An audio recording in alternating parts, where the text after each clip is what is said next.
بسم الله الرحمن الرحيم. موضوعنا لهذا اليوم عن تجلط الدم. تخثر الدم. هل تساءلت يوما ما كيف توقف نزيف الدم عند إصابتك بجرح ما؟ وماذا حدث للجرح بعد التئامه من جديد؟ هيا بنا نتعرف على الإجابة سويا. عملية تجلط الدم تعد واحدة من أهم وأعقد الأنظمة الفسيولوجية في جسم الإنسان، والتي لولا وجودها لمات الإنسان نزفا بعد تعرضه لأي إصابة أو حادث.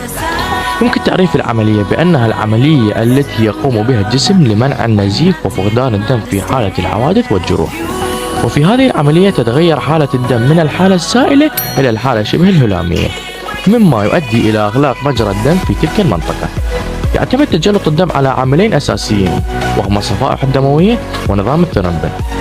عند حدوث النزيف تبدأ الصفائح الدموية النشطة في الالتصاق بألياف الكولاجين، والتي تشكل جزءا من تركيب جدران الأوعية الدموية، فتتكون سدادة صفيحية على منطقة الإصابة.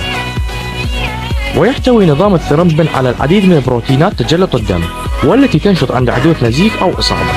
تقوم الصفائح الدموية بإفراز الثرموبلاستين، والذي يقوم بتحويل البروثرومبين الموجود في الدم إلى ثرومبين، وذلك في وجود أيونات الكالسيوم. يعمل الثرومبين على تحفيز الأيونات الموجودة من الكالسيوم وتحويلها إلى الفايبرين، والذي يكون بصورة خيوط طويلة ولزج، حيث يشكل هذا الفايبرين شبكة مدمجة حول الجرح، فتعمل هذه الشبكة على حجز كريات الدم الحمراء ومنعها من الخروج، فتكونان معا جلطة. هذه الجلطة تقوم بغلق الجرح، مما يمنع فقدان المزيد من الدم. إلى هنا انتهى بحثنا لهذا اليوم. نتمنى أن تكونوا قد استفدتم ونال المقطع على إعجابكم. نلقاكم قريبا في بحوث قادمة إن شاء الله، والسلام عليكم ورحمة الله وبركاته.